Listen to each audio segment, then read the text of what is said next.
നമസ്കാരം. കേരളമാകെ ഞെട്ടലിലാണ്. ഇന്നലെ രാത്രി ആലപ്പുഴ കണ്ണൂർ എക്സ്പ്രസ് തീവണ്ടിയിലുണ്ടായ തീപിടുത്തത്തെ ഓർത്ത് നടുക്കം ഇതുവരെ മാറിയിട്ടില്ല. സുരക്ഷിതമായി യാത്ര ചെയ്യാനും ജീവിക്കാനും ഒക്കെയുള്ള ഇടമാണ് കേരളമെന്നോർത്ത് നമ്മൾ അഹങ്കരിച്ചിരുന്നു. എന്നാലിപ്പോൾ ആ ചിന്തയാകെ മാറി. 3 പേരുടെ ജീവനും 9 പേരുടെ ഗുരുതരമായ പരിക്കിനും ഇടയാക്കിയ തീവെപ്പിന് പിന്നിലെ ചേതോവികാരം എന്ത്? തീവ്രവാദം കേരളത്തിലേക്കും വേരോട്ടം നടത്തുന്നു. എത്ര വലിയ അപായമണിയാണ് മുഴങ്ങുന്നത്? ചീഫ് എഡിറ്റേഴ്സ് കോളം എന്ന് വിലയിരുത്തുന്നത് ഈ വിഷയമാണ്. തീർത്തും അരക്ഷിതമോ കേരളം? ആദ്യം റിപ്പോർട്ട് കാണാം. ഞായറാഴ്ച രാത്രി 9:11 കോഴിക്കോട് റെയിൽവേ സ്റ്റേഷനിൽ നിന്നും കണ്ണൂരിലേക്ക് പുറപ്പെട്ട ആലപ്പുഴ കണ്ണൂർ എക്സിക്യൂട്ടീവ് എക്സ്പ്രസ് ട്രെയിനിൽ എലന്തൂരിൽ വെച്ചാണ് സംഭവമുണ്ടായത്. അക്രമി D1 കോച്ചിൽ പെട്രോൾ ഒഴിച്ച് തീ കൊളുത്തുകയായിരുന്നു. ട്രാക്കിൽ നിന്ന് 3 മൃതദേഹങ്ങളും കണ്ടെടുത്തു. തീ പടർന്നപ്പോൾ രക്ഷപ്പെടാൻ ട്രെയിനിൽ നിന്ന് പുറത്തേക്ക് ചാടിയതിനെ തുടർന്നാണ് മരണമെന്നാണ് സംശയം. 3 സ്ത്രീകൾ ഉൾപ്പെടെ 9 യാത്രക്കാർക്ക് പൊള്ളലേറ്റു. ഇവർ ചികിത്സയിലാണ്. പ്രതിയുടെ രേഖാചിത്രം പോലീസ് തയ്യാറാക്കി. ഭീകരവാദ മാവോയിസ്റ്റ് ആക്രമണ സാധ്യതയും അന്വേഷണ സംഘം തള്ളുന്നില്ല. സംഭവത്തിൽ ദുരൂഹതയേറുന്നു. പ്രതിയെന്ന് സംശയിക്കുന്ന ആളുടെ മൊബൈൽ ഫോണും ബാഗും വസ്ത്രവും കണ്ണടയും പോലീസിന് ലഭിച്ചു. ഹിന്ദിയിലും ഇംഗ്ലീഷിലുമുള്ള ഒരു കുറിപ്പും കണ്ടെത്തിയിട്ടുണ്ട്. കേരളത്തിൽ മുൻപെങ്ങും നടന്നിട്ടില്ലാത്ത വിധത്തിലുള്ള അക്രമത്തിൽ ശാസ്ത്രീയ അന്വേഷണം നടക്കുകയാണെന്നും പ്രതിയിലേക്ക് എത്തുന്ന സൂചനകൾ ലഭിച്ചിട്ടുണ്ടെന്നും DGP അനിൽകാന്ത് അറിയിച്ചു. ട്രാക്കിൽ നിന്നും കണ്ടെടുത്ത അക്രമിയുടേതെന്ന് സംശയിക്കുന്ന കുറിപ്പിൽ തിരുവനന്തപുരം കഴക്കൂട്ടം, ചിറയൻകീഴ്, കന്യാകുമാരി തുടങ്ങിയ സ്ഥലപ്പേരുകളാണ് കുറിച്ചിട്ടുള്ളത്.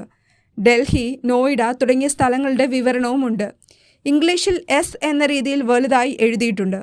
ചില കണക്കുകളും കുറിച്ചിട്ടുണ്ട്. അതേസമയം സംഭവം 18-അംഗ സംഘം അന്വേഷിക്കും. ADGP അജിത് കുമാർ അന്വേഷണത്തിന് നേതൃത്വം നൽകും. മലപ്പുറം ക്രൈംബ്രാഞ്ച് SP വിക്രമനാണ് അന്വേഷണ ഉദ്യോഗസ്ഥൻ. ഇതുകൂടാതെ crime branch local police, anti terrorist squad എന്നിവയിൽ നിന്നും അന്വേഷണ മികവുള്ള ഉദ്യോഗസ്ഥരെയാണ് അന്വേഷണ സംഘത്തിൽ ഉൾപ്പെടുത്തിയിരിക്കുന്നത്. DYSP Baiju Paulose, Kozhikode town assistant commissioner Bijuraj, Tanur DYSP Benny എന്നിവരാണ് സംഘത്തിലുള്ളത്. ഇതുകൂടാതെ റെയിൽവേ ഇൻസ്പെക്ടർമാർ, ലോക്കൽ സബ് ഇൻസ്പെക്ടർമാർ എന്നിവരെയെല്ലാം ഈ ടീമിൽ ഉൾപ്പെടുത്തിയിട്ടുണ്ട്. മൊത്തം 18-അംഗ സംഘത്തിനെയാണ് പ്രത്യേക അന്വേഷണം ഏൽപ്പിച്ചുകൊണ്ടുള്ള ഉത്തരവാണിപ്പോൾ പുറത്തിറങ്ങിയിരിക്കുന്നത്. കേരളം തീർത്തും അരക്ഷിതമോ എന്ന വിഷയമാണെന്ന് ചീഫ് എഡിറ്റേഴ്സ് കോളം ചർച്ച ചെയ്യുന്നത്. എന്നോടൊപ്പം ശ്രീനാഥ് ഉണ്ട്. ശ്രീനാഥ്, ഈ പറഞ്ഞതുപോലെ ഇന്നലെ രാത്രി 9:11 അതിന് പിന്നാലെയാണ് ഇത്തരം ദാരുണമായ ഒരു സംഭവം ഉണ്ടാകുന്നത്. കാരണം കേരളത്തെ ഞെട്ടിക്കുന്നൊരു സംഭവം. ആ ഞെട്ടലിൽ നിന്ന് ഈ നിമിഷവും നമ്മൾ ആരും മോചിതരായിട്ടില്ല എന്നുള്ളത് തന്നെയാണ് വാസ്തവം. പ്രത്യേകിച്ചും ഒരു തീവ്രവാദ ആക്രമണത്തിന്റെ സൂചന ഇപ്പോഴും നിലനിൽക്കുന്നു. മാവോയിസ്റ്റ് ആക്രമണമാണോ എന്നുള്ളൊരു മറ്റൊരു ചിന്ത വന്നുകൊണ്ടിരിക്കുന്നു. എന്തായാലും നമുക്കറിയാം, ഞാനും ശ്രീനാഥും സ്ഥിരം ട്രെയിനിൽ യാത്ര ചെയ്യുന്നതാണ്.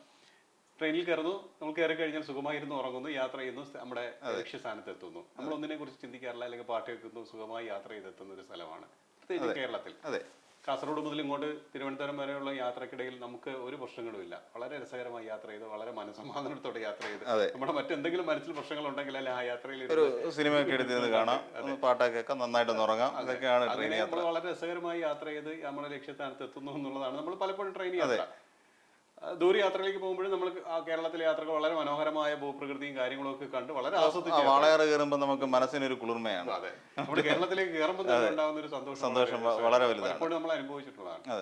പക്ഷേ ആ അനുഭവങ്ങളൊക്കെ ഇല്ലാതായി മാറുന്നു എന്നുള്ളൊരു ചിന്ത തന്നെയല്ലേ ഇപ്പോൾ ഉണ്ടാകുന്നത്. പ്രത്യേകിച്ചും ഇങ്ങനെ ഒരു സംഭവം നമ്മുടെ ഈ ഇന്ത്യയിൽ, പ്രത്യേകിച്ചും കേരളത്തിൽ കേട്ടുകളില്ല, ഇന്ത്യയിൽ തന്നെ ഇത്തരം ഒരു സംഭവം അരങ്ങേറിയിട്ടില്ല എന്നുള്ളത് വളരെ ഗുരുതരമായ ഒരു പ്രശ്നം തന്നെയാണ്. അങ്ങനെ തന്നെ നമുക്ക് വിലയിരുത്താൻ കഴിയുന്നത്. അതെ, എനിക്ക് തോന്നുന്നു ഗുജറാത്തിൽ അന്ന് ഒരു കലാപ സമയത്ത് ട്രെയിനിനെ തീവച്ച പോലെ ഒരു അതിനോട് ഏറെക്കുറെ എത്തില്ലെങ്കിൽ പോലും ഏറെക്കുറെ അതിനോട് സാമ്യമുള്ള ഒരു ശ്രമമാണ് നടന്നിരിക്കുന്നത്. ഒരു അപരിചിതനായ അജ്ഞാതനായ ഒരു വ്യക്തി 2 കുപ്പി പെട്രോളുമായി ട്രെയിനിനുള്ളിൽ കയറിയിട്ട് അവിടെ ഇരിക്കുന്ന യാത്രക്കാരുടെ ദേഹത്തേക്ക് പെട്രോൾ ഒഴിക്കുന്നു, തീ കൊളുത്തുന്നു. അതിനെ തുടർന്ന് ചിലർക്കൊക്കെ പരിക്കേറ്റു. പക്ഷേ ദാരുണമായി സംഭവിച്ച ഒരു സ്ത്രീയും 3 പേരുടെ മരണം, കുട്ടികളുടെ മരണം ഉൾപ്പെടെ, അതാണ് നമ്മളെ ശരിക്കും വേദനിപ്പിക്കുന്നതും. ഇത് ശരിക്കും ഇതിന് നേരത്തെ മുതലൊരു പ്രശ്നമുണ്ടായിരുന്നു. സൗമ്യ മരിച്ച ആ ഒരു സമയം, അതിനുശേഷം എത്രയോ അപകടങ്ങൾ നമ്മൾ കണ്ടിട്ടുണ്ട്. പെൺകുട്ടികളുടെ കയ്യിൽ നിന്ന് ബാഗ് മോഷണ ശ്രമത്തിനിടയിൽ പെൺകുട്ടികൾ കാല് തെറ്റി ട്രാക്കിലേക്ക് വീഴുന്ന അവസ്ഥയൊക്കെ നിരവധി നമ്മൾ തന്നെ വാർത്തകൾ കൊടുത്തിട്ടുള്ളതാണ്. ഇങ്ങനെ ഒരു സാഹചര്യത്തെ മറികടക്കാൻ എന്ത് മെഷേഴ്സ് നമ്മുടെ സംവിധാനങ്ങൾ സ്വീകരിച്ചു എന്ന് നോക്കിക്കഴിഞ്ഞാൽ ഒന്നുമില്ല എന്ന് തന്നെ പറയാൻ പറ്റും. നേരത്തെ സൗമ്യ മരിച്ച സമയത്ത് വലിയൊരു വിവാദമുണ്ടായപ്പോൾ എല്ലാവരും പറഞ്ഞു ട്രെയിനിൽ ഇനിയും എപ്പോഴും ഒരു RPF ഒരു പോലീസുകാരനുണ്ടാവും, അതിനെ കൃത്യമായി ഒബ്സർവ് ചെയ്യാൻ ആൾക്കാരുണ്ടാവും, ഇതെല്ലാം പറഞ്ഞു. CCTV സംവിധാനങ്ങളൊക്കെ കൊണ്ടുവരണം എന്നൊക്കെയുള്ള ഒരു കാര്യമൊക്കെ ഇതിന് ഇടയിൽ എപ്പോഴൊക്കെയോ പറഞ്ഞു കേട്ടിരുന്നു. പക്ഷേ ഇപ്പോഴും ട്രെയിൻ യാത്രയെ സംബന്ധിച്ചിടത്തോളം ഈ അടുത്ത കാലത്തായിട്ട് നമുക്കൊരു ഭയം ഉണ്ടാക്കിയിട്ടുണ്ട്. ഈ നേരത്തെയൊക്കെ സാർ പറഞ്ഞ പോലെ തന്നെയായിരുന്നു, നമ്മൾ വളരെ സുഖകരമായി യാത്ര ചെയ്യുന്ന ഒരുപാട് സൗഹൃദങ്ങൾ ട്രെയിനിൽ നിന്ന് തന്നെ കിട്ടുന്ന സമയമൊക്കെയാണല്ലോ. അപ്പോൾ ഇതിന് ശേഷം ഈ ഒരു സംഭവങ്ങൾക്ക് ശേഷം ഇപ്പോൾ പലപ്പോഴും നമുക്ക് ചിലപ്പോൾ ചെറിയ യാത്രകൾക്കൊക്കെ മിക്കവാറും എല്ലാവരും പാസഞ്ചർ ട്രെയിനുകളെയാണ് ഉപയോഗിക്കുന്നത്. ഈ പാസഞ്ചർ ട്രെയിനിൻ്റെ ഒരു പ്രത്യേകത പലപ്പോഴും ഒരു ചെറിയ സ്റ്റേഷനുകളെ കണക്ട് ചെയ്തുകൊണ്ടാണ് ഇത് ഓടുന്നത്. ഇവിടങ്ങളിലാകട്ടെ മതിയായ വെട്ടമോ വെളിച്ചമോ ഒന്നുമില്ലാത്ത ചെറിയ സ്റ്റേഷൻസ് ആണ്. ഇവിടെ നിന്നൊക്കെ കയറുന്ന ആൾക്കാർ ഇത് നല്ലവരാണോ ചീത്തയാണോ ഇതൊന്നും നമുക്കറിയാൻ പറ്റുന്നില്ല. അവരുടെ സ്വഭാവം എന്താണ്, മോഷണമാണോ കൊലപാതകമാണോ ഒന്നും ആൾക്കാരെ ഒന്നും വിവേചിച്ചറിയാൻ കഴിയുന്നില്ല. നമുക്ക് ഒരു ഉദാഹരണം പറയുകയാണെങ്കിൽ പരവൂർ എന്ന് പറയുന്ന ഒരു റെയിൽവേ സ്റ്റേഷൻ, കൊല്ലത്തിനിപ്പുറം അടുത്തുള്ള റെയിൽവേ സ്റ്റേഷനിൽ ഒരു പെൺകുട്ടി ഇവിടുന്ന് രാത്രി പോകുന്ന വണ്ടിയിലും മംഗലാപുരത്തേക്ക് പഠിക്കാൻ പോകാൻ വേണ്ടി നിന്ന ഒരു കുട്ടിയെ, അവിടെ ട്രെയിൻ കാത്തു നിന്നൊരു കുട്ടിയെ അവിടങ്ങളിലുള്ള ചില സാമൂഹ്യ വിരുദ്ധർ അവിടെ നിന്ന് തട്ടിക്കൊണ്ടുപോയി അവിടുന്ന് പൊക്കിയെടുത്തൊരു പൊന്തക്കാട്ടിൽ കൊണ്ടുപോയി ആ കുട്ടിയെ മാനഭംഗപ്പെടുത്തുകയുണ്ടായി. അപ്പൊ ഇങ്ങനെയുള്ള സംഭവങ്ങളും നമ്മുടെ കേരളത്തിൽ അരങ്ങേറിക്കൊണ്ടിരിക്കുന്നു. അതിനിടയിലാണ് ഇതും നമ്മൾ ചർച്ച ചെയ്യപ്പെടുന്നത്. ഇതിന്റെ ഒരു പ്രസക്തി എന്ന് പറഞ്ഞാൽ നമ്മുടെ റെയിൽവേ മന്ത്രാലയത്തിന്റെ ഒരു പിടിപ്പുകേടായിട്ട് തന്നെ നമുക്ക് ചൂണ്ടിക്കാട്ടാൻ പറ്റും. സുരക്ഷിതമല്ലാത്ത യാത്രകളാണ് ഇന്ന് ശരിക്കും യാത്രക്കാർക്ക്. നേരത്തെ പറഞ്ഞ ഈ സൗമ്യയുടേത് അടക്കമുള്ള പ്രശ്നങ്ങൾ വന്നപ്പോൾ ആ സമയത്ത് റെയിൽവേ കുറെ നടപടികൾ സ്വീകരിച്ചു. നിരവധി റെയിൽവേ പോലീസുകാരെ ഈ വണ്ടിക്കുള്ളിലും അതുപോലെ തന്നെ സ്റ്റേഷനിലും ഒക്കെ നിയോഗിച്ചു. പിന്നെ അത് മയപ്പെട്ടു വന്നു. കോവിഡ് കാലമൊക്കെ വന്നപ്പോൾ പിന്നെ അതില്ലാത്തൊരു സാഹചര്യമൊക്കെ ഉണ്ടായി. പക്ഷെ വീണ്ടും ആ ഒരു പഴയ രീതിയിലേക്ക് വന്നില്ല എന്നുള്ളത് തന്നെയാണ് ഇതിന്റെ പ്രധാന പ്രശ്നം. നേരത്തെ ശ്രീനാഥ് ചൂണ്ടിക്കാട്ടിയതുപോലെ നമുക്ക് പ്രധാനപ്പെട്ട സ്റ്റേഷനുകളിൽ മാത്രം പോരാ ഈ സുരക്ഷ ഒരുക്കുന്നത്. ഈ പോലെ ചെറിയ സ്റ്റേഷനുകൾ നിരവധിയുണ്ട്. അവിടങ്ങളിൽ വണ്ടികൾ സ്റ്റോപ്പ് ഉണ്ട്. അവിടെ നിന്ന് ആരൊക്കെ കയറുന്നു ഇറങ്ങുന്നു എന്നുള്ളത് സംബന്ധിച്ച് ഒരു എന്താണ് അവിടെ സംഭവിക്കുന്നത് ആർക്കും അറിയില്ല.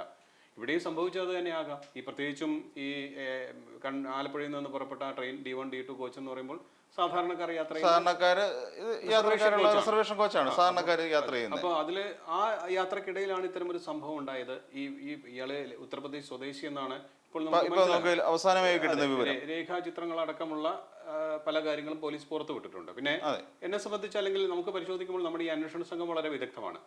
വളരെ ഇത്രയും മണിക്കൂറുകൾ കൊണ്ട് അവിടെ എത്താൻ കഴിഞ്ഞല്ലോ, അതൊരു വലിയ കാര്യമാണ്. അക്കാര്യത്തിൽ നമ്മൾ ആരെയും കുറ്റം പറയുന്നില്ല. പക്ഷേ അന്വേഷണത്തിലേക്ക് പോകുന്നതിന് മുമ്പ് അന്വേഷണം ഇല്ലാതാക്കുക അല്ലെങ്കിൽ ഇത്തരം സംഭവങ്ങൾ ഉണ്ടാകാതിരിക്കാനുള്ള ശ്രദ്ധയാണ് വേണ്ടത്. അതാണ് വേണ്ടത്. 3 ജീവനുകൾ പൊലിഞ്ഞു. പക്ഷെ ഒരുപക്ഷെ ആ ട്രെയിൻ ആ ഭാഗത്ത് നിർത്തിയപ്പോൾ അതൊരു പുഴയുടെ ഒരു കോരപ്പുഴ എന്ന് പറയുന്ന ആ പുഴയുടെ തീരത്തായതുകൊണ്ട് പലരും മടിച്ചു എടുത്തിയാണ്.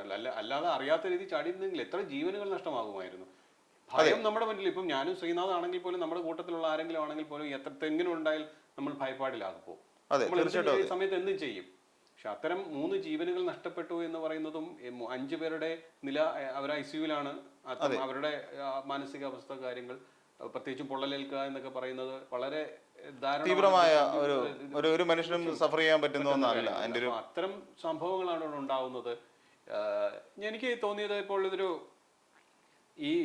ഇയാൾക്ക് എന്തായാലും ഇത് ചെയ്തൊരു വ്യക്തി അതൊരു ഉത്തർപ്രദേശുകാരനാണ് എന്നുള്ള തരത്തിലാണ് വാർത്തകൾ പുറത്തു വന്നുകൊണ്ടിരിക്കുന്നത്. അതിന്റെ അവസാന ഘട്ട കാര്യങ്ങളെല്ലാം മണിക്കൂറിൽ അറിയാൻ കഴിയും. എന്താണ് മോട്ടീവ് എന്നുള്ളത് നമുക്ക് ഇതുവരെ മനസ്സിലായി. പോലീസ് അത് കൃത്യമായി പറയുമായിരിക്കും. അപ്പോൾ ചില സൂചനകൾ കാണുമ്പോൾ എനിക്ക് തോന്നുന്നത് അതിന്റെ ഒരു തീവ്രവാദ സ്വഭാവം അല്ലെങ്കിൽ ഈ പറഞ്ഞ കണക്ക് അദ്ദേഹത്തിന്റെ രീതിയും ആ ബാഗിലുള്ള എഴുത്തുകളും മറ്റുമൊക്കെ അത്തരം കാര്യങ്ങളാണ് വിരൽ ചൂണ്ടുന്നത്. ഒരു CCTV ദൃശ്യം വന്നു, അത് അല്ല എന്നുള്ള കാരണം അത് ആ CCTV ബൈക്കിൽ വന്ന് കൂട്ടിക്കൊണ്ടു ഈ സമയം കഴിഞ്ഞ് 11 മണിക്ക് ശേഷം നടക്കുന്ന ഒരു ദൃശ്യമാണ് വന്നത്. അപ്പൊ അതിൽ വലിയ കാര്യമില്ല. അതൊരു സുഹൃത്ത് ഒരാളെ പിന്നെ പിക്ക് ചെയ്ത് അല്ലെങ്കിൽ കയറ്റിക്കൊണ്ടു പോകുന്ന രീതിയിലാണ് ദൃശ്യങ്ങൾ. പക്ഷെ ഇവിടെ ഞാൻ ചോദിക്കുന്നത് എൻ്റെ ഒരു സംശയം, ഈ അന്യ സംസ്ഥാനങ്ങളിൽ നിന്ന് നമ്മുടെ സംസ്ഥാനത്ത് ഇപ്പം നിരവധി പേരുണ്ട്. എനിക്ക് മുഴുവൻ കൈയടക്കിയിരിക്കുന്നത് മറ്റ് ഇതര സംസ്ഥാന തൊഴിലാളികളും നിർമ്മാണ മേഖല, ഹോട്ടൽ വ്യവസായം, ഇതിനൊക്കെ ചില നടപടിക്രമങ്ങളൊക്കെ ഉണ്ട് എന്ന് സർക്കാർ വാദോരാതെ പറയുന്നുണ്ടെങ്കിലും അതിനൊന്നും ഒരു കഴമ്പും ഇല്ല എന്ന് തന്നെയല്ലേ മനസ്സിലാവുന്നത്. 100% ഉറപ്പല്ലേ സാർ. നമുക്കറിയാം, പിന്നെ പെരുമ്പാവൂരിൽ ഒരു പെൺകുട്ടി കൊല്ലപ്പെട്ട ജിഷ കൊല്ലപ്പെട്ട സമയത്ത് പെരുമ്പാവൂർ എന്ന് പറഞ്ഞ ഇതിൻ്റെ ഒരു ഹബ്ബാണ്. അന്യസംസ്ഥാന തൊഴിലാളികൾ നിരവധി പേർ കൺസ്ട്രക്ഷൻ ഫീൽഡിൽ നിർമ്മാണ മേഖലയിൽ ജോലി ചെയ്യുന്ന ഒരു സ്ഥലമാണ് പെരുമ്പാവൂർ. അവിടെ ഒരു പെൺകുട്ടിയെ ദാരുണമായി ജിഷ എന്ന് പറയുന്ന പെൺകുട്ടി ഒരു എന്താ പറയുക LLBക്ക് പഠിക്കുന്ന ഒരു ലോ സ്റ്റുഡൻറ്റിനെ വീട്ടിനുള്ളിൽ കയറി അവരെ കൊലപ്പെടുത്തി. നിരവധി ഉദാഹരണങ്ങൾ നമുക്ക് ചൂണ്ടിക്കാട്ടാൻ കഴിയും. ഈ അന്യസംസ്ഥാന തൊഴിലാളികൾ ഇവിടെ വന്ന് കാണിക്കുന്ന ഈ തരത്തിലുള്ള ഹിംസാത്മക പ്രവർത്തനങ്ങളെക്കുറിച്ച് നിരവധിയായ ഉദാഹരണങ്ങൾ നമ്മുടെ കൺമുന്നിലുണ്ട്. വീട്ടിൽ നമുക്ക് എത്രയോ വാർത്തകൾ നമ്മൾ മോഷണ ശ്രമത്തിനിടെ കൊല്ലപ്പെട്ടു, കഴുത്ത് ഞെരിച്ചു കൊന്നു, വെട്ടിക്കൊന്നു, വീട്ടമ്മയെ കയറി വെട്ടിക്കൊന്നു എന്നൊക്കെ പറഞ്ഞ് നിരവധി വാർത്തകൾ നമ്മൾ തന്നെ പലപ്പോഴും കൊടുത്തിട്ടുണ്ട്. അപ്പോൾ ഇതെല്ലാം നമ്മൾ പരിശോധിക്കുമ്പോൾ ഒരു വ്യവസ്ഥ ഇവരിൽ കൊടുക്കുന്നില്ല എന്നുള്ളതാണ്. വരുമ്പോൾ നമ്മൾ അതിഥി തൊഴിലാളികൾ അവരെ വിളിക്കുന്നു. അത് നമ്മളുടെ ഒരു മര്യാദയുടെ ഭാഗമായിട്ട് പിന്നെ പിണറായി വിജയൻ സർക്കാരിന്റെ കാലം മുതലാന്ന് തോന്നുന്നു. എനിക്ക് തോന്നുന്നു ഈ അതിഥി തൊഴിലാളികൾ എന്ന് പറയുന്നത് കോവിഡ് വന്ന സമയത്ത് അവരെ സ്നേഹത്തോടെ നമ്മൾ സ്വീകരിച്ചു കൊണ്ടുവരുന്നു. അവർക്ക് പണി ചെയ്യാൻ വയ്യാത്തതുകൊണ്ട് അവരെ ഇവിടെ കൊണ്ടുവന്ന് നല്ല മാർഗ്ഗമില്ലല്ലോ. ഇവിടെ നാട്ടിലുള്ളവരെല്ലാം നേരത്തെ പറയും വയോജന സംസ്ഥാനമായി മാറിക്കൊണ്ടിരിക്കുകയാണ് കേരളം. ഇവിടുത്തെ യുവാക്കളെല്ലാം മറ്റ് സ്ഥലങ്ങളിലേക്ക് ജോലി തേടി പോയിക്കൊണ്ടിരിക്കുന്നു.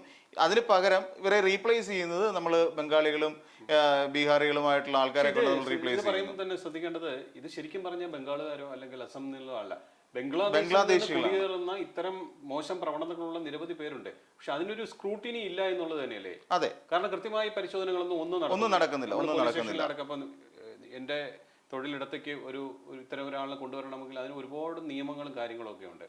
പക്ഷെ ഞാൻ അതെന്തെങ്കിലുമൊക്കെ കാണിച്ച് പോലീസ് സ്റ്റേഷനിൽ കൊടുക്കുന്ന ഓക്കെ പറയുന്നു, അത് പോകുന്നു. കൃത്യം ഒരു മോണിറ്ററിംഗ് സിസ്റ്റം ഇല്ല. ഇവിടെ ഈ വരുന്ന ആൾ ഇപ്പൊ അസമിൽ നിന്ന് വരുന്നുണ്ട്. മിക്കവാറും എല്ലാം വരുന്നത് ഈ പറയുന്ന വടക്കുകിഴക്കൻ സംസ്ഥാനങ്ങളിൽ നിന്നാണ് പലരും ഇങ്ങോട്ടേക്ക് വരുന്നത്. അപ്പം അവിടങ്ങളിലാണ് ഈ പശ്ചിമ ബംഗാളുമായിട്ട് ഏറ്റവും അടുത്ത ഒരു ബന്ധം ഉള്ളത്. അവിടെ പ്രത്യേകിച്ച് ഈ പാകിസ്ഥാൻ ഇന്ത്യ സംഘർഷം നടക്കുന്ന പോലെ അവിടെ അത്ര വലിയ സംഘർഷങ്ങളൊന്നും നേരത്തെ ഉണ്ടായിരുന്ന അത് ഒഴിവാക്കി നിർത്തി കഴിഞ്ഞാൽ വേറെ സംഘർഷങ്ങളൊന്നും ഇതുവരെ ബംഗ്ലാദേശുമായി നമ്മൾ ഉണ്ടായിട്ടില്ല. അപ്പം അതുകൊണ്ട് ഇവരെല്ലാം കൂടി ഇവിടേക്ക് കുടിയേറുന്നു. എന്നാൽ ഇവരൊക്കെ വരുന്നത് ഇനി ബംഗ്ലാദേശികൾ തന്നെയാണോ അല്ലെ ബംഗാളികളാണോ ബംഗ്ലാദേശികളിലാണോ എന്നുള്ള കാര്യത്തിൽ കൃത്യമായ ഒരു മോണിറ്ററിംഗ് സിസ്റ്റം നമ്മുടെ സംസ്ഥാനത്തെങ്ങുമില്ല. ഇവർക്ക് ഇപ്പം കഴിഞ്ഞ തവണ ഹോട്ടൽ മേഖലയിൽ നിൽക്കുന്നവർ ഹെൽത്ത് കാർഡിനെ കുറിച്ച് പറഞ്ഞു. അപ്പോൾ ഇവിടെ എല്ലാം വിവാദമായി, എങ്ങനെ ഹെൽത്ത് കാർഡ് ഇഷ്യൂ ചെയ്യും എന്നുള്ള കാര്യത്തിൽ വിവാദമായി. ഇവിടെ നമുക്കറിയാം നമ്മുടെ ഹോട്ടലുകളിൽ പോലും നമ്മൾ വിശ്വസിച്ച് ആഹാരം കഴിക്കാൻ പറ്റാത്തൊരവസ്ഥയിലേക്ക് മാറിയില്ലേ. മറ്റേത് ഒരു പോറ്റി ഹോട്ടൽ, നായർ ഹോട്ടൽ എന്ന് പറയുന്ന കുറച്ച് ഹോട്ടൽസുകൾ നമ്മുടെ ചുറ്റോട്ടത്തുണ്ടായിരുന്നു. വിശ്വസിച്ച് കയറി ആഹാരം കഴിക്കുന്ന ഹോട്ടലുകൾ ഉണ്ടായിരുന്നു. അതൊക്കെ മാറി, ആ സിസ്റ്റമൊക്കെ മാറി. ഇന്ന് ഏത് ഹോട്ടലിൽ ചെന്നാലും നമുക്ക് മലയാളത്തിൽ ചോറെന്ന് പറയാൻ പറ്റത്തില്ല. ആ ഒരു അവസ്ഥയിലേക്ക് എത്തി നമ്മുടെ കേരളത്തിലെ കാര്യങ്ങൾ. അപ്പോൾ ഹോട്ടൽ മേഖലയും നിർമ്മാണ മേഖലയും എല്ലായിടത്തും ഈ അന്യസംസ്ഥാന തൊഴിലാളികളുടെ ഒരു കടന്നുവരവ് ഉണ്ടായി. കോവിഡ് ആയ സമയത്ത് അവരെ അതിഥി തൊഴിലാളികൾ എന്ന് പേരിട്ട് വിളിച്ചുകൊണ്ട് അവർക്ക് വേണ്ട കാര്യങ്ങളും എത്തിച്ചു കൊടുത്തു. സർക്കാർ ഇത്രയും വലിയ കാര്യങ്ങളൊക്കെ ചെയ്തു. പക്ഷേ ഇവരുടെ ഒരു ബാക്ക്ഗ്രൗണ്ടിനെ കുറിച്ച് അന്വേഷിക്കാൻ സർക്കാർ മെനക്കെട്ടിട്ടില്ല ഇതുവരെ. ഇവരൊക്കെ എവിടെ നിന്ന് വരുന്നു, ഇവരുടെ മോട്ടീവ് എന്താണ്, ഇവരേതെങ്കിലും അവരുടെ നാട്ടിൽ ക്രിമിനൽ പശ്ചാത്തലമുള്ളവരാണോ, ഇതിനെക്കുറിച്ച് ഒന്നും അന്വേഷിക്കാറില്ല. വരുന്നു, പണിയെടുപ്പിക്കുന്നു, തിരിച്ച് അവർക്ക് പിന്നെ പൈസയായിട്ട് അവരവരുടെ നാട്ടിലേക്ക് പോകുന്നു. അല്ല, എനിക്ക് പലപ്പോഴും മറ്റ് സംസ്ഥാനങ്ങളിലേക്ക് പോകുമ്പോൾ നമ്മൾ തന്നെ ഇപ്പോൾ കേരളത്തിൽ നിന്നോ തമിഴ്നാട്ടിൽ നിന്നോ മറ്റ് സംസ്ഥാനങ്ങളിൽ നിന്നോ ഈ നോർത്ത് ഈസ്റ്റ് സ്റ്റേറ്റിലേക്ക് ചെന്ന് കഴിഞ്ഞാൽ അവരത് കൃത്യമായി മോണിറ്റർ ചെയ്യുന്നുണ്ട്. അതെ, പ്രത്യേകിച്ചും ഇത്തരം സംസ്ഥാനങ്ങളിൽ ഈ മറ്റ് അതിർത്തി സ്റ്റേറ്റുകൾ കൂടി ആയതുകൊണ്ട് അവരുടെ ഒരു മോണിറ്ററിങ് കൃത്യമായി ഉണ്ട്. നമ്മളും അത്തരത്തിൽ ഇനിയെങ്കിലും കുറച്ചുകൂടി ഒന്ന് ആക്റ്റീവായി കുറച്ചുകൂടെ ജാഗ്രത പുലർത്തി മുന്നോട്ട് പോകേണ്ട ഒരു സമയമായി. സർക്കാർ ഈ സംഭവത്തിൽ ഇന്ന് മുഖ്യമന്ത്രി അടക്കം ഞെട്ടൽ പ്രകടിപ്പിച്ചു. ഒരുപക്ഷെ ഈ പ്രതിയെ പിടികൂടി അതിന് വേണ്ട നടപടി എടുത്ത് അവനെ ജയിലിലാക്കി കഴിയുമ്പോഴത്തേക്കും ഈ അധ്യായം അടയും. ഇതിവിടെ തീർന്നു. അധ്യായം അങ്ങനെ അടച്ചു വെക്കാനുള്ള അധ്യായമല്ല ഈ അധ്യായം. ഈ പുസ്തകം ഇനി ഓരോ പേജും തുറന്നു കൊണ്ടുപോയി ഇനി ഇത് ഇല്ലാതാക്കണം. അവസാന പേജിലേക്ക് എത്തുമ്പോൾ ഇങ്ങനെ ഒരു സംഭവം ഇനി ഉണ്ടാവരുത് എന്നുള്ള സിസ്റ്റത്തിലേക്ക് പോകേണ്ടതല്ലേ? അതെ. പക്ഷെ ഇവിടെ സംഭവിക്കുന്നത് നമുക്ക് സാർ ഇപ്പം നമ്മൾ നോക്കിയാൽ ഇപ്പം തമ്പാനൂർ സെൻട്രൽ സ്റ്റേഷൻ അവിടേക്ക് നമുക്ക് എൻട്രി ചെയ്യണമെന്നുണ്ടെങ്കിൽ പ്ലാറ്റ്ഫോം ടിക്കറ്റ് എടുക്കണം. 10 രൂപ കൊടുത്ത് പ്ലാറ്റ്ഫോം ടിക്കറ്റ് എടുക്കാൻ നമുക്ക് ആ പ്ലാറ്റ്ഫോമിലേക്ക് കയറാൻ പറ്റില്ല. ഉടനെ പെറ്റിയായി ഇതായി. അതേസമയം എത്രയോ ആൾക്കാർ ഇതൊന്നുമില്ലാതെ ഈ പ്ലാറ്റ്ഫോം ടിക്കറ്റോ യാത്രാ ടിക്കറ്റ് 100 വഴികൾ കിടപ്പുണ്ട്. ഇഷ്ടംപോലെ വഴികൾ കിടക്കുക. അവിടെ നമ്മൾ ഇതെടുത്തിട്ട് കയറേണ്ട ആവശ്യമുണ്ടോ? വണ്ടി വിടാൻ നേരത്തെ ഓടി ഏതെങ്കിലും സൈഡിൽ കൂടെ വന്ന് കയറുന്ന പിന്നെ ഇവിടെ നമ്മൾ സീസൺ ടിക്കറ്റ് എടുത്തിട്ട് യാത്ര ചെയ്യുന്ന പലരും ഉണ്ട്. പലരും ഓഫീസ് വിട്ടിട്ട് എത്രയും പെട്ടെന്ന് അടുത്ത ട്രെയിൻ പിടിച്ച് നാട്ടിലേക്ക് എത്താനുള്ള ശ്രമത്തിലാണ്. ഇവർ പലപ്പോഴും ഓടി വന്ന് ഏതെങ്കിലും കിട്ടുന്ന വഴിയിലൂടെ ചാടിയാണ് ഈ വണ്ടി കയറുന്നത്. ചിലപ്പം വണ്ടി മൂവായി തുടങ്ങിയിട്ടുണ്ടാവും. ഇങ്ങനെ ഇത് കാത്തിരിക്കുന്ന എത്രയോ ക്രിമിനൽസ് ഉണ്ടാവും. ഇപ്പോൾ ഒരു തവണ എനിക്ക് തന്നെ ട്രെയിനിൽ പോയപ്പോൾ ഭയം തോന്നിയിട്ടുണ്ട്. കൊല്ലത്തുനിന്നൊരു കണക്ഷൻ ട്രെയിൻ എടുത്തിട്ട് നാട്ടിലേക്ക് പോവാണ്. അപ്പോൾ അവിടെ നിന്നൊരു പാസഞ്ചർ ട്രെയിനാണ്. ഈ പാസഞ്ചർ ട്രെയിനിൽ കയറി അടുത്ത സ്റ്റേഷൻ തന്നെ വളരെ ചെറിയൊരു സ്റ്റേഷനാണ്, മൺട്രോത്തുരുത്ത് എന്ന് പറയുന്ന സ്റ്റേഷനാണ്. അവിടെ ഒരു തരത്തിലുള്ള വെളിച്ച ക്രമീകരണങ്ങളോ ഒന്നുമില്ല. അവർ ട്രെയിൻ വരുന്നതിന് തൊട്ട് മുമ്പ് ലൈറ്റ് ഓൺ ചെയ്യും, അത് കഴിയുമ്പോൾ ഓഫ് ചെയ്യും. അത്രേ ഉള്ളൂ അവിടുത്തെ സിസ്റ്റം. അവിടെ നിർത്തുന്ന ഈ പാസഞ്ചറോ അല്ലെങ്കിൽ ഏതെങ്കിലും മറ്റൊരു ട്രെയിനോ മാത്രം. അപ്പോൾ ഇവിടെ നമുക്ക് ഉള്ളിലിരിക്കും തോറും പേടിയാണ്. ആ സൗമ്യ കൊലപാതകമൊക്കെ കഴിഞ്ഞ ആ സമയത്താണ്. അപ്പോൾ നമുക്ക് ഈ ഇരിക്കുമ്പോൾ ഭയമാണ്. ഇനി ഈ ട്രെയിൻ ഈ കമ്പാർട്ട്മെന്റ് ആരാണ് വന്ന് കയറുന്നതെന്ന് അറിയാത്ത ഒരു ടെൻഷൻ. അപ്പം അടുത്തിരിക്കുന്ന ആളിനെ പോലും നമുക്ക് സംശയത്തോടെ നോക്കേണ്ടി വരുന്ന ഒരു സാഹചര്യം. ഇത്തരം സാഹചര്യങ്ങൾ ഒഴിവാക്കാൻ എന്ത് തരം, ഇപ്പം നമ്മുടെ കൂടെ ഒരു പോലീസ് ഉദ്യോഗസ്ഥനുണ്ട്, ആ കമ്പാർട്ട്മെന്റിലുണ്ടെങ്കിൽ നമുക്കൊരു സേഫ്റ്റി ഫീലാണ്.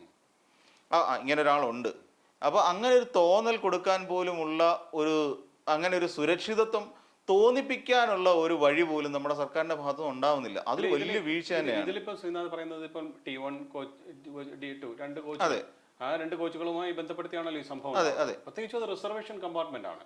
തീർച്ചയായും ഇത്തരം റിസർവേഷൻ കമ്പാർട്ട്മെന്റിൽ ഇത്തരം പോലീസുകാർ അല്ലെങ്കിൽ സുരക്ഷാ ഉദ്യോഗസ്ഥർ നിർബന്ധമായും ഇനിയെങ്കിലും ഉണ്ടാകേണ്ടത് ആവശ്യം. ഇവർ AC കോച്ചിലും മറ്റും സ്ഥിരമായി വന്ന് യാത്ര ചെയ്ത് നോക്കിയിട്ട് അങ്ങ് പോകും.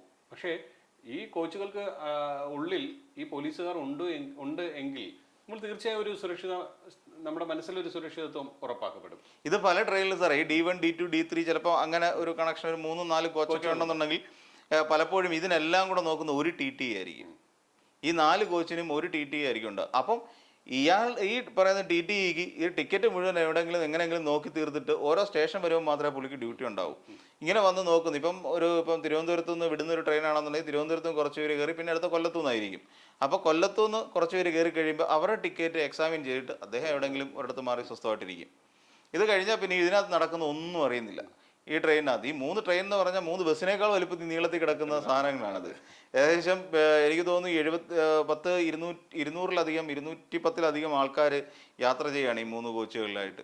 പിന്നെ നിൽക്കുന്ന ആൾക്കാരും വേറെ. അപ്പോൾ ഇവരെ ഒന്നും കെയർ ചെയ്യാനായിട്ട് ഒരു സംവിധാനവും ഇല്ല. ഒരു CCTV എങ്കിലും ഉണ്ടെങ്കിൽ നമുക്കിപ്പം ഈ സംഭവത്തിന് വളരെ എളുപ്പത്തിൽ നമുക്ക് കണ്ടുപിടിക്കാൻ കഴിയും. ഇത്രയധികം സംവിധാനങ്ങൾ, ആധുനിക സംവിധാനങ്ങൾ നിരവധി വന്നു കഴിഞ്ഞു. അതൊക്കെ ഇത്തരം കോച്ചുകളിലും മറ്റുമൊക്കെ ഉറപ്പാക്കേണ്ടത് റെയിൽവേ തീർച്ചയായിട്ടും സംവിധാനങ്ങളെ കൊണ്ടുവരേണ്ട സമയം അതിക്രമിച്ചു. അപ്പോൾ ഈ CCTV അടക്കമുള്ള സംവിധാനങ്ങൾ പിന്നെ ഈ പ്രധാനപ്പെട്ട സ്റ്റേഷനുകളുമായി ബന്ധിപ്പിക്കാനുള്ള സമയം, അല്ലെങ്കിൽ ട്രെയിനിൽ തന്നെ ലോക്കോ പൈലറ്റിനെ കിട്ടാവുന്ന തരത്തിൽ, അല്ലെങ്കിൽ പോലീസ് ഉദ്യോഗസ്ഥർക്ക് നിരീക്ഷിക്കാവുന്ന തരത്തിലൊക്കെ ചെയ്യാവുന്ന സംവിധാനങ്ങൾ വന്നു കഴിഞ്ഞു. നമ്മൾ വന്ദേ ഭാരത് ട്രെയിനും മറ്റും കാത്തിരിക്കുന്ന ഒരു സമയമാണ്. നമുക്ക് കേരളയിൽ ഓടിക്കാൻ ശ്രമിച്ചു, അത് പരാജയപ്പെട്ടു. ഇനി വന്ദേ ഭാരത് ട്രെയിനുള്ള സംവിധാനങ്ങളെ കുറിച്ച് ചിന്തിക്കുമ്പോൾ അത് ഇങ്ങനെയുള്ള പ്രധാന പ്രശ്നങ്ങൾ പരിഹരിക്കാനുള്ള ഒരു ശ്രമം ഇവിടെ നടക്കുന്നില്ല സാറേ. എന്ന് ആലോചിച്ച് നോക്കി കഴിഞ്ഞാൽ ഒരു 20-30 വർഷത്തിന് മുമ്പ് യാത്ര ചെയ്ത അതേ ഫെസിലിറ്റീസിലാണ് നമ്മളിപ്പോഴും യാത്ര ചെയ്തുകൊണ്ടിരിക്കുന്നത്. ഇപ്പോൾ AC ആണെങ്കിലും ലോക്കൽ കോച്ചുകളാണെങ്കിലും ഏത് കോച്ചുകൾ നമ്മളെടുത്ത് പരിശോധിച്ചാലും എല്ലാം ഒരു 30 വർഷത്തിന് മുമ്പ് ഉണ്ടാക്കിയതാണ്. അതേ മെക്കാനിസം തന്നെയാണ് അതിനകത്ത് യൂസ് ചെയ്തിരിക്കുന്നത്. ഇപ്പോൾ എനിക്ക് തോന്നുന്നു ഒരു 2-3 വർഷത്തിന് മുമ്പാണ് പവർ പ്ലഗുകൾ കൊണ്ടുവച്ച്. അത് മാത്രമാണ് ആകെ നടന്ന ഒരു അപ്ഡേഷൻ എന്ന് പറഞ്ഞാൽ. ഇപ്പോൾ ലാപ്ടോപ്പ് ചാർജ് ചെയ്യാനോ മൊബൈൽ ചാർജിങ്ങിനോ ഉള്ള ഒരു 2-3 പവർ സോക്കറ്റുകൾ കൊണ്ട് വെച്ചു എന്നതിനപ്പുറത്തേക്ക് വേറെ ഡെവലപ്മെന്റ്സും ഇല്ല. ട്രെയിനിന്റെ ഒരു കോച്ചിലും ഇല്ല. ഇപ്പോൾ AC കോച്ചിൽ പോലും അത്തരം ഫെസിലിറ്റീസ് ഇല്ല എന്നുള്ളതാണ് രസം. അപ്പം നമ്മൾ എത്ര വർഷം, നമ്മുടെ ഇന്ത്യൻ റെയിൽവേ എന്ന് പറയുന്നത് ഏറ്റവും വലിയ റെയിൽവേ ശൃംഖലയാണ്. അപ്പോൾ ലോകത്തിലെ തന്നെ ഏറ്റവും വലിയ റെയിൽവേ ശൃംഖലയാണ് നമ്മുടെ ഇന്ത്യയുടേത്. എന്നിട്ട് പോലും ഒരു ആധുനിക സജ്ജീകരണങ്ങളൊന്നും കൊണ്ടുവരാത്ത രീതിയിലേക്ക് ഇപ്പോഴും അധപ്പതിച്ച് തന്നെ കിടക്കുന്ന ഒരു വിഭാഗം തന്നെയാണ് ഇന്ത്യൻ റെയിൽവേ എന്ന് പറഞ്ഞാൽ. എത്രയോ ലക്ഷക്കണക്കിന് ആൾക്കാർ, കോടിക്കണക്കിന് യാത്രക്കാർ അവരുടെ ദൈനംദിന ജീവിതത്തിന്റെ ഭാഗമായി കൊണ്ടു നടക്കുന്ന ഒരു റെയിൽവേ സിസ്റ്റത്തിൽ ഒരു അപ്ഡേഷൻ, കാലക്രമേണ ഉണ്ടാകുന്ന അപ്ഡേഷൻസ് പോലും വരുത്തുന്നില്ല എന്ന് പറഞ്ഞാൽ വലിയ കഷ്ടം തന്നെയാണ് സത്യത്തിൽ. ഇന്ന് രസകരമായ സംഭവം 1-2 പേർ പറഞ്ഞു കേട്ടത്. ഈ ഒരു സംഭവം ഉണ്ടായപ്പോഴാണ് ഇന്ന് കുറെ നാളതിന് ശേഷം DGPയുടെ ഒരു ഇങ്ങനെയുള്ള ഒരു സംഭവം ഉണ്ടായപ്പോൾ അദ്ദേഹം പ്രതികരിച്ചു എന്നുള്ളതാണ് തമാശ രൂപത്തിൽ ചിലരൊക്കെ പറയുന്നത്. ട്രോളുകൾ പോലെ പലതും വരുന്നുണ്ട്. കാരണം അദ്ദേഹത്തെ കാണാനില്ലായിരുന്നു. പല വിഷയങ്ങൾ ഉണ്ടായപ്പോൾ അദ്ദേഹം മൗനത്തിലാണ്. നമുക്ക് ഇതിനു മുമ്പുണ്ടായിരുന്ന DGP എന്തെങ്കിലുമൊക്കെ വിഷയത്തിൽ എന്തെങ്കിലുമൊക്കെ പറയുമായിരുന്നു. അപ്പൊ ഇപ്പോഴത്തെ ഒരു കാര്യം കൂടെ ഞാനൊന്ന് സൂചിപ്പിച്ചു പോയതാണ്. കാരണം ഒരു വർഷത്തിന് മുമ്പ് കണ്ടാണ് അനിൽകാന്തിനെ കുറിച്ച് നമ്മൾ അറിയുന്നത്. ഈ കോവിഡിന്റെ സമയത്തൊക്കെ വന്ന് പറഞ്ഞിട്ട് പോയതിനു ശേഷം പിന്നെ അദ്ദേഹത്തെ കുറിച്ച് വലിയ വിവരമില്ലായിരുന്നു. എന്തായാലും മറ്റൊരു ഈ ആന്റി ടെറർ സ്ക്വാഡ് കൃത്യമായ അന്വേഷണം നടത്തുന്നു. കാരണം ഇന്ത്യൻ ഈ അന്വേഷണ സംവിധാനത്തെ ഏജൻസിയൊക്കെ പരിശോധിക്കുമ്പോൾ ATSന്റെ പ്രവർത്തനം വളരെ മികവാണ്. നമ്മൾ മുമ്പേ സ്ഫോടനവുമായി ബന്ധപ്പെട്ടൊക്കെ അവരുടെ പ്രവർത്തനങ്ങൾ, ആ ഉദ്യോഗസ്ഥരുടെ പ്രവർത്തനങ്ങളൊക്കെ ഇന്ന് നമ്മുടെ മനസ്സിലാക്കി. അത്രയ്ക്ക് വളരെ ഗംഭീരമായി അത് അവർ ഓപ്പറേറ്റ് ചെയ്തു. പ്രധാന പ്രതികളെയൊക്കെ പിടികൂടി. ചിലരുടെയൊക്കെ ജീവൻ നഷ്ടപ്പെടുന്നത് ഇപ്പോഴും നമ്മുടെ മനസ്സിലുണ്ട്. അതെ. അപ്പോൾ ആ ഒരു സംവിധാനം കൃത്യമായി നടക്കുന്നുണ്ട്. സംസ്ഥാന പോലീസ് ഇന്നിപ്പോൾ 18 അംഗ സംഘത്തെ നിയോഗിച്ചിട്ടുമുണ്ട്. കൃത്യമായ അന്വേഷണമൊക്കെ നടക്കും. അപ്പോൾ കാര്യത്തിലൊന്നും സംശയമൊന്നുമില്ല. എന്തായാലും ഇതിന്റെ ഒരു മോട്ടീവ് നമുക്ക് മനസ്സിലാക്കാനും കഴിയും. പക്ഷേ ഇത് ആവർത്തിക്കപ്പെടും എന്ന് തന്നെയാണ് എനിക്ക് തോന്നുന്നത്. കേരളത്തിന്റെ ആ ഒരു അരക്ഷിതാവസ്ഥയിലേക്ക്, അല്ലെങ്കിൽ കേരളത്തിന്റെ സുരക്ഷിതമായ ഒരു സംസ്ഥാനം എന്ന കേരളത്തിന്റെ ആ ഒരു ഖ്യാതി നഷ്ടപ്പെട്ടു തുടങ്ങിയിരിക്കുന്നു. അത് അതിന്റെ സൂചനകൾ ഈ പറഞ്ഞ കണക്ക് സൗമ്യയിൽ നിന്നും മറ്റൊന്ന് ജിഷയിൽ നിന്നും ഒക്കെ നമ്മൾ കേട്ടു തുടങ്ങിയതാണ്, കണ്ടു തുടങ്ങിയതാണ്. പക്ഷെ ഇപ്പോൾ ഈ ഒരു സംഭവം ഇത് നടുക്കുന്നതിനാണ്, കേരളത്തെ സംബന്ധിച്ച് വളരെയധികം ഞെട്ടിക്കുന്നതിനാണ്. ഒരു ഓടിക്കൊണ്ടിരിക്കുന്ന ട്രെയിനിൽ ഒരു അക്രമി കയറുന്നു, പെട്രോൾ കത്തിയിടുന്നു. അപ്പോൾ ഒരുപക്ഷെ ആ ട്രെയിൻ മൊത്തത്തിൽ എന്തെങ്കിലും ലോകം തന്നെ നടക്കുന്ന തരത്തിലേക്ക് കാര്യങ്ങൾ പോയേനെ. അപ്പോൾ ഈ സംവിധാനങ്ങൾ അല്ലെങ്കിൽ ഇത്തരം സംഭവങ്ങൾ ആവർത്തിക്കാതിരിക്കാനുള്ള ശ്രമങ്ങൾ എങ്ങനെ ഉണ്ടാകും എന്നുള്ളത് തന്നെയാണ് നമുക്ക് ചർച്ച ചെയ്യപ്പെടേണ്ടത്. എന്തായാലും നമുക്കൊരു ഇടവേളയ്ക്ക് ശേഷം കൂടുതൽ കാര്യങ്ങൾ.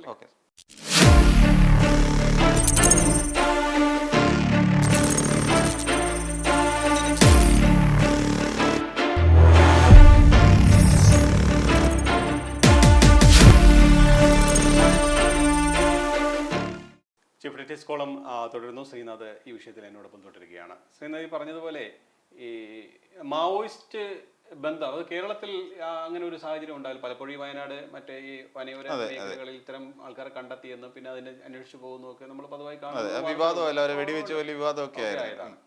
പക്ഷെ അതൊക്കെ ഒരു പലപ്പോഴും പറയുന്നത് ഈ കേരളത്തിലെ തന്നെ രാഷ്ട്രീയ സംഘടന, പ്രത്യേകിച്ച് CPM ആയാലും CPI ആയാലും ഇതിനെ ഇത്തരം വാർത്ത വരും. അതൊന്നും അങ്ങനെയൊന്നും ഇല്ല, അങ്ങനെയൊന്നും കേരളത്തിൽ നടക്കില്ല, കേരളത്തിൽ അത്തരം സംവിധാനമൊന്നും ഇല്ല എന്നൊക്കെ പറഞ്ഞ് ഒഴിഞ്ഞു പോയത് ഒരു അപകടമായി മാറിയെന്ന് തോന്നുന്നുണ്ടോ? തീർച്ചയായിട്ടും സാറേ. കാര്യം സിമി നമ്മുടെ കേരളത്തിന്റെ വടക്കൻ മേഖലകളിൽ ഉണ്ടായിരുന്നു. സിമിയുടെ ക്യാമ്പുകൾ നടത്തിയിട്ടുണ്ട്.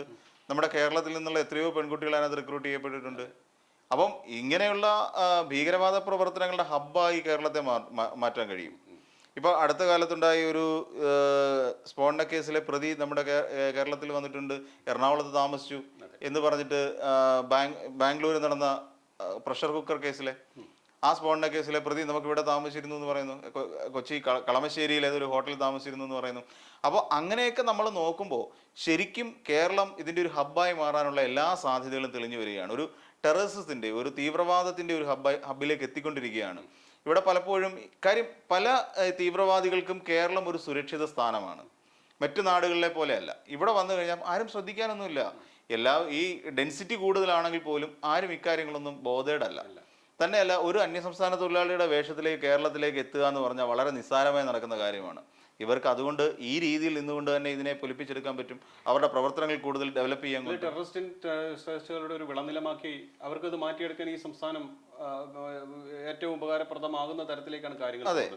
നമ്മുടെ ഈ കാര്യങ്ങൾ പറഞ്ഞു പോകുമ്പോൾ നമ്മുടെ ആഭ്യന്തര വകുപ്പിനുണ്ടാകുന്ന ഒരു അലംഭാവം അത് വളരെ ഗൗരവമായി എടുക്കേണ്ടത് തന്നെയാണ്. സംസ്ഥാനത്തെ ഈ ആഭ്യന്തര വകുപ്പ് എത്തരത്തിലുള്ള കാര്യങ്ങൾ മുന്നോട്ട് പോകുന്നു എന്നുള്ളതും ഈ മുഖ്യമന്ത്രിയുടെ മൗനം കഴിഞ്ഞ കുറെ ചർച്ചകളിലൊക്കെ നമ്മൾ അതുപോലെ തന്നെ ഈ ആഭ്യന്തര വകുപ്പ് ഉറക്കത്തിലാണോ എന്ന് ഈ സമയത്ത് നമ്മൾ വളരെ ശ്രദ്ധിക്കേണ്ടതാണ്. ഒരു സംഭവം മാത്രമല്ല, സംസ്ഥാനത്ത് എത്ര സംഭവങ്ങൾ അരങ്ങേറുന്നു, അരക്ഷിതമാക്കുന്ന എത്ര സംഭവങ്ങളാണ് സംസ്ഥാനത്ത് അരങ്ങേറുന്നത്. ജനങ്ങളുടെ ജീവനും സ്വത്തിനും ഒരു വിലയുമില്ലാത്ത തരത്തിൽ എത്ര സംഭവങ്ങൾ നടന്നു. അപ്പോൾ ഇനിയെങ്കിലും ഒന്ന് ഉണർന്ന് കണ്ണു തുറന്ന് ഒന്ന് മൗനമൊക്കെ വെടിഞ്ഞ് ഇത് ഞെട്ടിക്കുന്നതാണ്, അല്ലെങ്കിൽ ഞങ്ങൾ ഞെട്ടിപ്പോയി എന്നൊക്കെ പറഞ്ഞ് സംസ്ഥാനത്തെ ഭരണാധികാരി അവര് ആഭ്യന്തര വകുപ്പ് വളരെ കണ്ണിങ് ആയിട്ട് നോക്കിക്കൊണ്ടിരിക്കുകയാണ്. അവര് ഭയങ്കര കീൻ ഒബ്സർവേഷൻ ആണ്. കഴിഞ്ഞ ദിവസം സാറ് വാർത്ത കണ്ടില്ലേ, വയനാട്ടില് മാനന്തവാടിയില് യൂത്ത് ലീഗ് പ്രവർത്തകരെ അറസ്റ്റ് ചെയ്തു. എന്തിനായിരുന്നു? അവരതിന്റെ പ്രതിഷേധം അറിയിച്ചിട്ടുണ്ടല്ലോ. എന്താ കരിങ്കൊടി, അവിടെ മുഖ്യമന്ത്രിയുടെ പരിപാടിക്ക് കരിങ്കൊടി കാട്ടി എന്ന് പറഞ്ഞിട്ട് കരിങ്കൊടി കാണിക്കുന്നവർക്കെതിരെ ഇവിടെ ശക്തമായ രീതിയിൽ രണ്ട് കണ്ണും തുറന്ന് ഈ നമ്മുടെ ആഭ്യന്തര വകുപ്പ് ഇരിപ്പുണ്ട്. പക്ഷേ നമ്മുടെ സാധാരണക്കാർക്കെതിരെ നടക്കുന്ന ഒരു പ്രശ്നത്തിലേക്കും അവർ തിരിഞ്ഞു നോക്കുന്നില്ല. ഏത് പോലീസ് സിസ്റ്റം ഉണ്ട് ഇവിടെ? കോവിഡ് കാലത്ത് പോലീസുകാരെ നന്നായിട്ട് പ്രവർത്തിച്ചു എന്നുള്ള കാര്യത്തിൽ 100% നമ്മൾ അംഗീകരിച്ചു കൊടുക്കുന്ന കാര്യമാണ്. ഓഫീസർമാരുണ്ട്, നല്ല പോലീസ് സംവിധാനമാണ്, അവരാരെയും നമ്മൾ കുറ്റം പറയുന്നില്ല. അവരെ കൊണ്ട് പണിയെടുപ്പിക്കുകയും അവരെ കൊണ്ട് കൃത്യമായി നടപടികൾ എടുക്കുകയും ചെയ്യേണ്ട ഭരണകർത്താക്കൾ കാട്ടുന്ന അലംഭാവം ഈ പറഞ്ഞ കണക്ക് അവരെല്ലാം വലിയ വലിയ മുന്തിയ കാറുകളിൽ പോകുന്നു, ബുള്ളറ്റ് പ്രൂഫ് കാറുകളിൽ പോകുന്നു, പല കല്ലെറിഞ്ഞാൽ പോലും കുഴപ്പമില്ലാത്ത കാര്യങ്ങളിൽ പോകുന്നു. അവിടെയാണ് കരിങ്കൊടി കാട്ടുന്ന കരിങ്കൊടി കാട്ടിയവരെ പിടിച്ച് അന്നേരം യൂത്ത് ലീഗ് പ്രവർത്തകരെ കൊണ്ടുവന്ന് അറസ്റ്റിലാക്കുകയാണ്.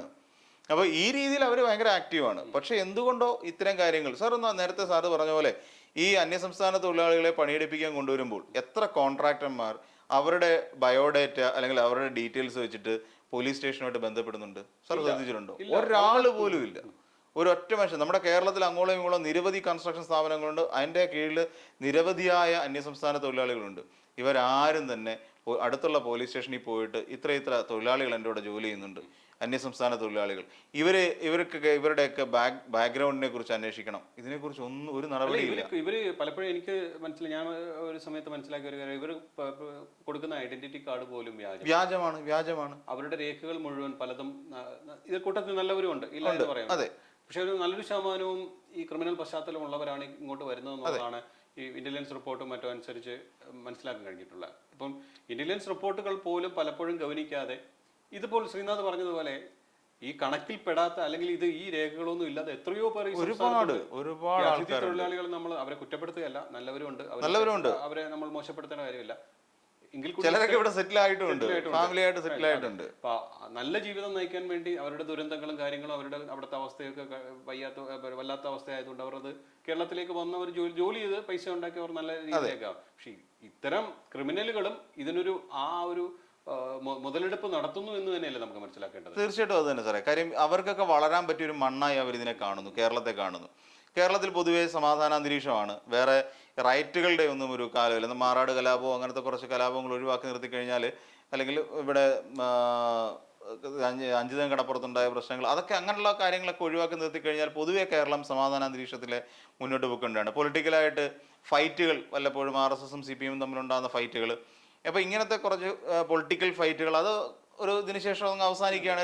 രാഷ്ട്രീയ ചർച്ചകളിലൂടെ അത് സമവായത്തിലെത്തുകയാണ് ചെയ്യുന്നത്, സമവായ ചർച്ചയിൽ അവസാനിക്കുന്നതാണ്. പക്ഷേ അതിനപ്പുറത്തേക്ക് വേറെ തരത്തിലുള്ള ഒരു കലാപം, ഇപ്പോൾ ഒരു ട്രെയിൻ കത്തിക്കൽ പോലെ, ഇപ്പോൾ ഗോദ്രേജ് സംഭവിച്ച പോലെ ഒരു കലാപത്തിലേക്കോ അത്തരത്തിലുള്ള അതിലേക്കൊന്നും ഒരു മതപരമായ ഒരു പ്രശ്നത്തിലേക്ക് പിന്നീട് നമ്മുടെ കേരളം എത്തിപ്പെടുന്നില്ല. ഇതൊരു വലിയ ഒരു പ്ലസ് പോയിന്റ് ആണ്. അവരിവിടെ തന്നെ അവർക്കിവിടെ വരാനും ഇവിടെ അവരുടേതായ ഒരു സംഘടന രൂപീകരിക്കാനും ഇതിലൂടെ ഈ തീവ്രവാദ പ്രവർത്തനങ്ങൾ ക്രോഡീകരിച്ചു കൊണ്ടുപോകാനും ഒക്കെ ഒരു പറ്റിയ ഒരു മണ്ണായി തന്നെയാണ് കേരളത്തെ കാണുന്നത്. അതിന് തടയിടേണ്ടത് നമ്മുടെ സംസ്ഥാന സർക്കാരാണ്.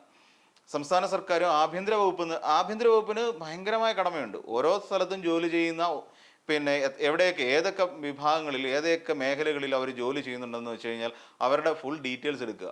അവരുടെ ഫുൾ ഡീറ്റെയിൽസിലേക്ക് പോയി അവരെ കൃത്യമായി അവരെവിടെയാണ്, എന്താണ്, അവർക്ക് ഏതെങ്കിലും ക്രിമിനൽ പശ്ചാത്തലമുണ്ടോ, അവരുടെ പലരുടെ നാട് പോലും നമുക്കറിയില്ല. എന്തായാലും ഈ ശ്രീനാഥ് ചൂണ്ടിക്കാട്ടിയതുപോലെ ഈ ഒരു സംഭവത്തിന്റെ പശ്ചാത്തലത്തിൽ ഒരു മാസ്റ്റർ പ്ലാൻ തന്നെ തയ്യാറാക്കി കൂടുതൽ പ്രശ്നങ്ങൾ ഉണ്ടാകാതിരിക്കാനും കൂടുതൽ സുരക്ഷിതമായി യാത്ര ചെയ്യാനും, ഇപ്പോൾ ഒരുപക്ഷെ നടന്നു പോകുമ്പോൾ തന്നെ അല്ലെങ്കിൽ ഇപ്പൊ എവിടെ എന്ത് സംഭവിക്കാവുന്ന അവസ്ഥയാണ്. ഈ കുറിപ്പിൽ നിന്ന് അയാളുടെ ബാഗിൽ നിന്ന് തിരുവനന്തപുരം ചിറയൻകീഴ് തുടങ്ങി കന്യാകുമാരി വരെയുള്ള ലിസ്റ്റുകളെല്ലാം അതിനകത്ത് കാണുന്നുണ്ട്. കേൾക്കുമ്പോൾ ഞെട്ടലാണ് ഉണ്ടാകുന്നത്. ഏതൊക്കെ സ്റ്റേഷനിൽ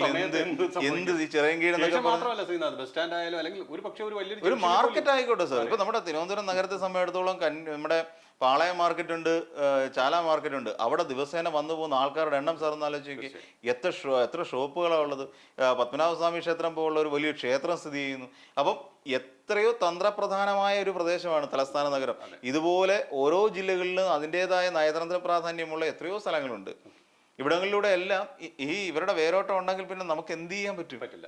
എന്തായാലും ഈ സംഭവത്തിന്റെ പശ്ചാത്തലത്തിൽ ഇനി ഇത്തരം സംഭവങ്ങൾ ആവർത്തിക്കാതിരിക്കാൻ എന്ത് നടപടി സ്വീകരിക്കും എന്നുള്ളത് തന്നെയാണ് നമ്മൾ കാത്തിരുന്ന് കാണേണ്ടിയിരിക്കുന്നത്. കൃത്യമായി വളരെയധികം ദുരൂഹത നിലനിൽക്കുന്നു, വളരെയധികം ആശങ്ക നമ്മളിൽ ഉണ്ടാക്കുന്നു. നമ്മൾ അരക്ഷിതരാണോ എന്നുള്ളൊരു ചിന്ത എന്തായാലും ഓരോ മലയാളിയുടെയും മനസ്സിൽ വന്നു കഴിഞ്ഞു. കാരണം അത്തരം സംഭവങ്ങളാണ് കഴിഞ്ഞ കുറേ നാളുകളായി സംസ്ഥാനത്ത് അരങ്ങേറിക്കൊണ്ടിരിക്കുന്നത്. പക്ഷേ ഈ സംഭവങ്ങൾ ആവർത്തിക്കാതിരിക്കാൻ നമ്മൾ ഓരോരുത്തരുടെയും ജീവന് അത്രയധികം വിലയുണ്ട്. കാരണം സ്നേഹത്തോടെയും സൗഹാർദ്ദപരമായും നമ്മൾ മുന്നോട്ട് പോകുന്ന ഈ സംസ്ഥാനത്ത് ഇത്തരം പ്രശ്നങ്ങൾ ഇനി ആവർത്തിക്കപ്പെടരുത്. എന്തായാലും തക്കതായ ശിക്ഷ ഈ ഇത്തരം പ്രവൃത്തി ചെയ്തവർക്കെതിരെ ഉണ്ട്.